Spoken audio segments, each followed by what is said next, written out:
Assalamualaikum warahmatullahi wabarakatuh. Jumpa lagi bersama aku. Di video kali ini aku mau cerita sedikit tentang pengalaman pribadi aku, kisah nyata yang aku alami. Mungkin dibilang ini agak sedikit gak masuk di logika, ya bisa dibilang sedikit horor lah kira-kira. Yang terjadi pada tahun 2007, pada saat itu aku masih sekitaran kelas 4 atau kelas 3 SD. Buat kalian yang suka dengan cerita ini, jangan lupa like, komen, dan share video ini. Setelah kalian mau share kemana aja. Dan buat kalian yang belum subscribe sekarang. Ya udah, biar nggak kelamaan ngebacot, kita langsung aja masuk ke ceritanya.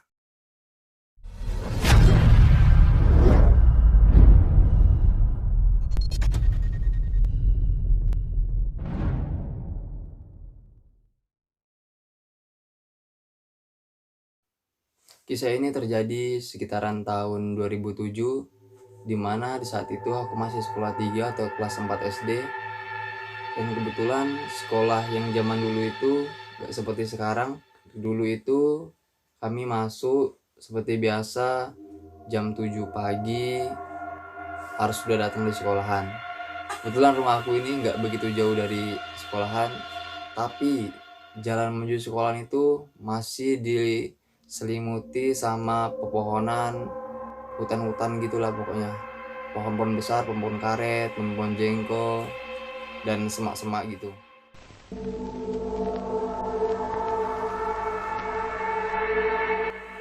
Ya seperti biasalah nih, seperti anak sekolahan, bangun pagi, siap-siap, pergi sekolah, seperti biasa. Kebetulan itu hari Sabtu, jadi seperti biasalah pergi sekolah, datang, belajar, segala macam, main-main, namanya anak SD kan banyak mainnya kan. Pulang lah nih sekolah, sampailah nih kan di rumah.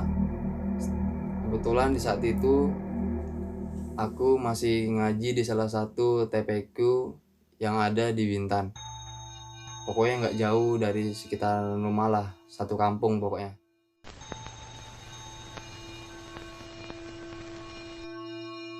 Langsung lah ini siap-siap, mandi segala macam, pergilah ngaji, tempat ngaji seperti jalan kayak biasa, ngaji segala macam, hafalan doa-doa. Kami pulang itu sekitaran jam 3 atau jam 4-an, pulanglah kan ke rumah.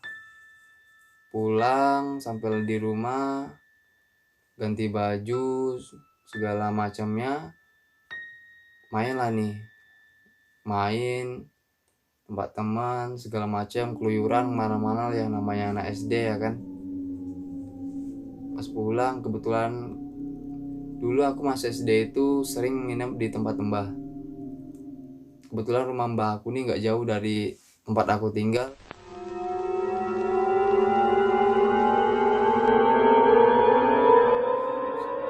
Kalau aku kan tinggal agak di atas bukit, kalau tuh dia di bawahnya. Beda gang aja lah kira-kira. Tapi jalannya itu tadi masih diselimuti sama hutan-hutan, pohon-pohon besar. Ya udahlah nih, main kan segala macam. Kan kebetulan ini hari Sabtu, aku berpikir ya udahlah, nanti pulang aku nggak pulang ke rumah, aku tidur aja tempat mbah.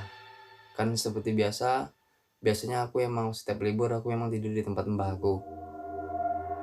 Ya udahlah nih kan, pas main langsung nih tempat mbah kan. Kebetulan di saat itu mbah lagi masak, lupa pokoknya masak apa. Ya udah nih, datang kan aku masuk, assalamualaikum. Jawablah, waalaikumsalam. Dari mana le? Main mbah. Tanya, tidur sini nanti ya. Iya mbah, nanti aku tidur sini, katanya kan besok libur, aku bilang kayak gitu. Ya udah sih kak, cerita nih kan, makan segala macem. Yang dulu kan belum ada HP lah.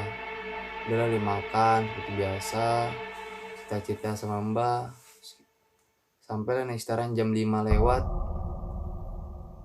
aku keluar main-main di luar.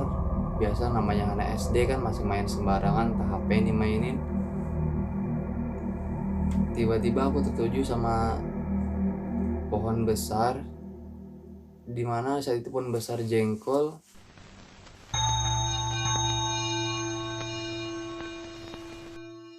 Di pohon besar itu ada parasit bukan parasit sih itu namanya, apa namanya, kemaduan pokoknya lah. Kemaduan gitu, pokoknya tiba-tiba beberapa burung itu datang lah. Sebelum aku keluar Mbak udah bilang, jangan keluar Yan," gitu. "Udah mau maghrib ini," katanya gitu. "Nanti ada apa-apa." "Enggak Mbak, cuman ke depan bentar," aku bilang gitu. Ya udahlah aku nih kan keluar. Ya aku nampak beberapa burung itu, aku samperin lah nih.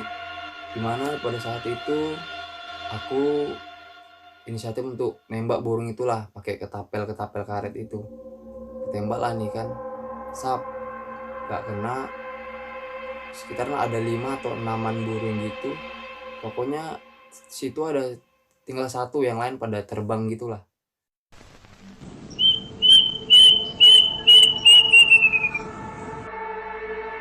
Kan kemudian jalan di bawah tempat nenek aku itu masih boksit, banyak batu-batuan, belum dipaving ataupun di aspal.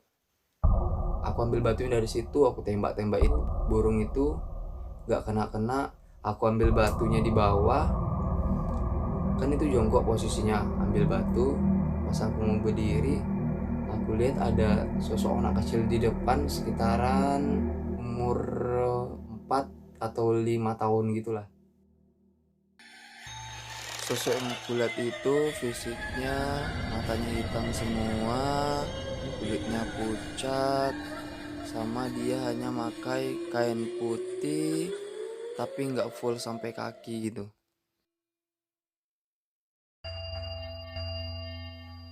Pokoknya di saat itu aku udah ngeliatnya agak samar-samar gitu. Ya udahlah, pas samar gitu aku tak jadi nembak.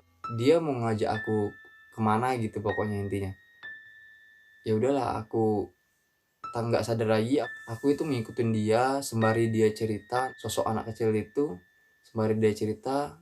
Tiba-tiba aku udah masuk di hutan di depan rumah mbah aku ini, udah di atas pohon, nggak tahu itu pohon apa, yang mana di saat itu aku udah duduk di atas ranting yang kecil dan dia itu ada di depan aku.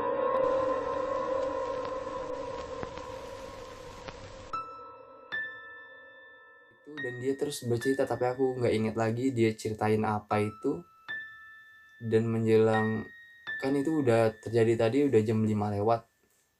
Pas aku duduk di atas sama dia ada di depan, pokoknya dia kayaknya bercabang gini. Aku di sebelah kiri ada 2, jadi dia aku di belakang, dia di depan, sejajar gitu. Kami duduk berdua. Pokoknya dia cerita tapi aku nggak tahu dia ceritain apa, udah nggak inget sama sekali pokoknya. Dan di saat itu aku kedengaran suara azan dan bebarengan sama suara ranting yang patah itu. Ya itulah aku terjatuh dari pohon itu, sekitaran ada di 10-an meter atau berapa. Dan jatuhlah, aku jatuh duduk di saat itu, jatuh langsung. Di depan itu memang banyak pohon-pohon besar, ada pohon-pohonan kayak mangga, jengkol, sama nangka gitu loh, pokoknya pohon-pohon besar lah intinya. Baru tuh dikelilingi sama pohon-pohon kecil, jadinya rimbun kali. Dimana saat itu, yaitu di tempat dalam situ aku jatuh. Karena saking kerasnya suara aku jatuh, alhamdulillahnya ada satu rumah memang yang menjaga atau yang punya tanah tersebut, yang tinggal di depan nggak seberapa jauh dari lokasi aku jatuh ini. Alhamdulillahnya dialah yang samperin aku, yang dia sangka itu yang jatuh itu bukanlah aku, tapi kemungkinan dia katanya dia pikir adalah nangka yang masak yang jatuh karena saking kerasnya suara aku jatuh ini. Singkat cerita, diangkatlah aku ini kan, dibawalah ke rumahnya, baru disamperin lah nih tempat mbak aku, dipanggil mbak aku karena dikasih tahu kalau aku ini ternyata jatuh segala macam. Dibawalah aku langsung ke tukang urut, di pas maghrib itu langsung dibawa tukang urut. Sekitaran itu jam 7 aku dibawa tukang urut, diurut lah nih aku. Pokoknya rasanya jatuh duduk itu udah nggak, gimana sih rasanya jatuh duduk itu, kayak nggak bernapas lah gitu pokoknya. Ya kayak pernah lah kalian kasih jatuh duduk kayak gitu, rasanya gimana lah tuh, susah bernapas. Udahlah nih kan diurut, aku udah lupa tukang urutnya di mana, pokoknya diurut segala macam. Alhamdulillahnya aku bisa lancar lagi bernapas, nggak terlalu sakit kayak pertama kali itu jatuh. Kemudian pulanglah aku nih, pulang ke rumah segala macam udah kayak biasa. Lepas diurut ini pulanglah ke rumah sekitaran jam 9-an kira-kira. Pulang ke rumah itu kalau nggak salah aku udah nggak sekolah lagi, ambil libur karena sakit antara seminggu atau semingguan lebih lah kira-kira. Saat itu aku udah kalau namanya maghrib itu udah nggak mau berani keluar rumah lagi. Gitu sih dulu cerita yang aku alami.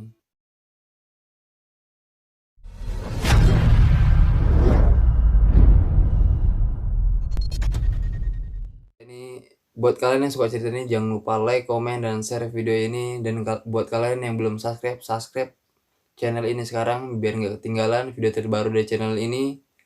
Dan buat kalian yang punya cerita epic atau yang di luar nalar atau yang pokoknya yang cerita yang nggak bisa kalian lupain sama sekali, boleh WhatsApp, nanti linknya aku taruh di deskripsi. Dan buat kalian yang sudah nonton video ini, saya ucapkan terima kasih banyak. Sampai jumpa di video aku selanjutnya. Assalamualaikum warahmatullahi wabarakatuh. Bye.